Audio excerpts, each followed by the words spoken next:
안녕하세요 여러분, 이인철 변호사입니다. 자, 오늘은 예전에 진행한 사건 중에서 성공적으로 잘 끝난 사건에 대해서 말씀드리도록 하겠습니다. 자, 이인철 변호사의 성공 사건 시작합니다. 자, 오늘은 어떤 사건이죠? 네, 오늘 사건 소개해드리겠습니다. 네. 수원지방법원 사건이고요. 네. 저희 사무실에 오신 의뢰인은 남편분입니다. 네. 의뢰인은 나이가 되게 많으셨고요. 네. 재혼 상태셨습니다. 재혼. 남편은 자녀를 원하셨는데 네. 아내는 자녀 출산에 대해서 굉장히 비협조적이셔서 네. 두 분 사이 다툼이 되게 많았습니다. 상대방이 협의 이혼을 접수를 했는데요. 네. 이혼을 하기 위해서 협의 네. 접수까지 했습니다. 네. 그러나 이제 상대방이 확인 기일에 나오지 않아서 협의 이혼은 무효가 됐고 네. 다시 이제 혼인 생활을 다시 지속했지만 네. 역시 뭐 싸움이나 다툼이 많이 있었고요. 네. 상대방이 이제 이혼에 동의한다는 각서까지 작성해주고 제출했으나 네. 이혼이 되지는 않았습니다. 그래서 이제 결국에는 남편 쪽에서 네. 상대방을 상대로 이혼 소송을 제기한 사건입니다. 아, 맞아요. 이것도 예전 사건이긴 한데 수원법원 사건인데 이제 항소심 사건이었거든요. 항소심 사건. 자, 소송대리 법무부인 윈. 저희가 예전에 법무법인 이제 윈이었어요. 윈이었다가 지금 법무부인 린데 소송대리인 법무법인 윈. 제가 이제 대표로 있던 법무법인이었고요. 자, 이제 1심 판결을 취소한다. 이렇게 이제 결론이 나왔죠. 1심에서는 그러니까 이 남편분이 이혼을 청구했다고 했잖아요. 이혼이 안 된 거예요. 이혼이 안 돼서 이제 항소를 이제 하게 돼서 저희가 항소심을 맡게 됐는데 제가 누누이 말씀드렸죠. 항소심에서는 1심 판결을 취소하는 게 쉬워요? 쉽지 않아요? 그렇게 어렵습니다. 아주 어렵죠. 굉장히 어렵다고 볼 수가 있어요. 왜냐하면 1심 법원도 법원에서 이제 굉장히 신중하게 고려해서 이제 판결을 내린 건데 항소심에서 그 판결을 취소한다는 것은 어떻게 보면 같은 이제 판사인데 이제 판결을 뒤집는 거잖아요. 그렇기 때문에 항소심에서 1심 판결은 웬만하면 잘 안 뒤집으려고 그래요.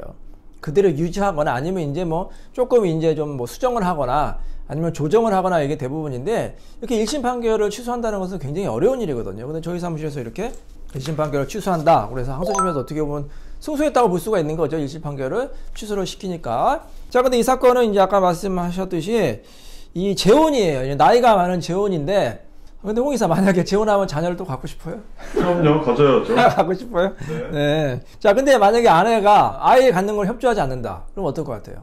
협조할 수 있도록 선물도 많이 주고 집도 사주고 원하는 뭐 선물, 부동산 이런 것도 해주고 어떻게든 잘 다독이겠습니다. 그렇죠. 맞는 말씀이세요. 사실 임신과 출산은 남편한테도 굉장히 중요한 문제지만 아내가 어떻게 보면 더 중요한 문제 아닐까.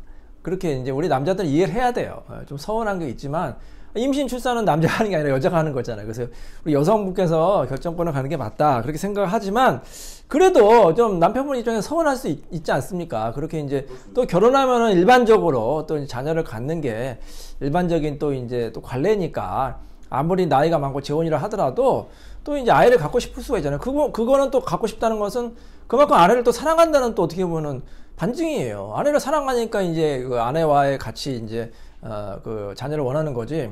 아내를 정말 사랑하지 않으면 또 자녀를 원하지 않잖아요. 그래서 남편이 또 그런 마음도 있고 또 우리 여성분의 또 입장도 있고 그런 것 같습니다. 어찌됐건 이렇게 이제 갈등이 심해져가지고 이혼을 하기로 했어요. 자, 근데 협의혼을 접수한 다음에 협의혼은 이제 절차가 어떻게 되죠? 김 대리 잘 아시죠? 협의혼은 어떻게 절차가 돼요? 협의혼은 이제 서류 접수를 하고 이제 나중에 확인기일에 확인을 받고 그다음에 이제 그럼 둘 다 확인기일에 나오고 확인되면 그때 이혼이 되는 걸로. 그렇죠. 이제 하나 더 있죠. 이제 구청에 신고까지 해야죠. 3단계를 거쳐야 돼요. 협의혼을 접수를 하고 그다음에 이제 판사 앞에서 확인을 받고 그다음에 접수하는 건데 이제 가끔 판사 앞에서 확인을 받는 거를 이제 재판받는 거로 이제 긴장하시는 분이 있어요. 근데 협의원에서 판사 앞에 확인만 받는 거는 재판하는 게 아니에요. 긴장할 필요가 없어요. 그냥 이혼할 건지 안 할 건지 요거 기재가 맞는지 그것만 확인하는 거예요. 그냥 아주 간단해요. 시간도 아주 그냥 금방 끝납니다. 그래서 거기서 뭐 판사 앞에서 뭐 저 억울합니다. 뭐 그런 말씀 하실 필요가 없어요. 그리고 뭐 우리는 재산 분할 뭐 얼마 받기로 해서 그런 거 물어주지도 않아요. 재산은 사실 협의원 할 때는 물어보지도 않고 그냥 이혼 여부만 확인하고 자녀 친권자 누군지 뭐 확인하고 그냥 끝나는 거예요. 그러니까 행정적인 절차, 사법 행정적인 절차라 보시면 돼요. 재판이 아닙니다. 그래서 확인 받고 그다음에 구청에 신고하면 되는데 근데 이 3단계 중에 하나도 빠지면은 이혼이 안 되는 거예요. 협의혼을 접수를 안 하거나 그러면 당연히 이혼이 안 되겠죠. 접수를 했는데 확인기일에 안 갈 수가 있죠. 왜 접수했지만 좀 마음이 바뀌어가지고 나 이혼하고 싶지 않네. 또 성급하게 했네. 그러면은 확인기일에 안 가면 돼요. 그럼 이혼이 안 되는 거예요. 또 확인까지 받았지만 아이고 뒤늦게 후회해서 안 되겠다. 그러면 어떻게 해야 돼요? 구청에 신고를 안 하면 돼요? 근데 한쪽에서 그렇죠. 이때 조회해야 돼요. 확인기 받으면 둘 중에 한 명이라도 구청에 신고하면 그건 이제 이혼이 되는 거예요. 그럼 어떻게 해야 돼요? 빨리 이혼 안 하겠다고 구청에 가야 돼요. 그래서 이혼을 안 하겠다고 취소하겠다고, 이혼 받아들이지 말라고 그렇게 이제 해야 돼요. 그러니까 세 단계를 다 거쳐야만 됩니다.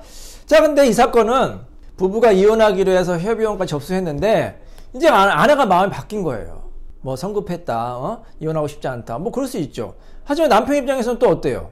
이혼하기로 다 하고 접수까지 했는데 또 안 하니까 남편 입장에서도 어떻게 보면 좀 당황스럽죠.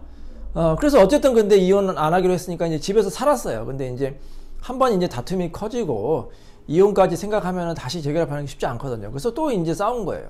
그래서 이제 아내가 각서까지 쓴 거예요. 이제 이혼하겠다. 그럼에도 불구하고 이혼 안 했어요. 그래서 소송을 한 거예요.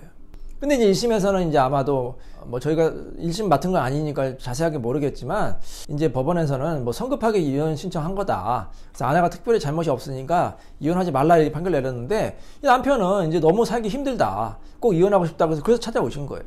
그래서 저희가 항소심에서 열심히 이제 주장을 했죠. 자, 어떻게 주장했느냐? 뭐 아내가 특별히 잘못한 건 없지만 이 부분은 파탄이 이미 됐다는 거예요. 그걸 강조를 했죠. 특히 이제 협의원까지 접수하고 또 아내가 각서까지 썼지 않습니까? 이 각서가 아주 또 중요한 증거가 되는 거예요. 이거 보십시오, 판사님. 이 부분은 도저히 재결합하기 힘듭니다. 재결합에 한다 하더라도 또 이혼한다고 또 이제 할 겁니다. 그래서 그걸 이제 저희가 아주 논리적으로 치밀하게 주장을 해서 항소심에서 이혼이 이제 성립이 된 그런 사건이었습니다. 자, 근데 이 사건에 대해서 이제 피고가 대법원에 상고를 했어요. 상고. 대법원의 상고는 어떻게 됐을까요? 상고 기각이다. 자, 저희는 이제 어떻게 보면 상고 기각이 저한테 좋은 거죠. 보세요. 대법원 사건 하면은 흔치는 않은데 저희 사무실 대법원 사건이니까 상대방이 피고가 상고인이고 저희 의뢰인이 원고셨죠. 원고니까 피상고인이 된 거죠. 자, 소송 대리인 담당 변호사 이인철 나오죠. 대법원 사건에서 제 이름 나온 건 어떻게 보면 영광이죠.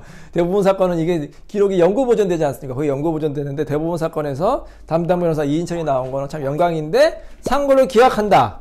자, 상대방이 상고했는데 상고를 기각하니까 저희가 승소한 거죠. 어떻게 보면은. 자, 대법원에서 저희가 이제 승소했다 이렇게 보시면 되겠어요. 그래서 뭐 제가 자랑하는 건 아니에요. 대법원에서는 뭐 거의 다 상고가 이제 기각이 되니까. 그래서 항소심에서 저희가 이제 1심 판결을 취소하고 이긴 사건은 상대방이 대법원에 상고했지만 역시 대법원에서도 저희가 이제 상고를 기각시켜서 승소한 사건이라고 볼 수가 있습니다. 자, 이인철 변호사의 성공 사건 여기서 마치도록 하겠습니다. 감사합니다.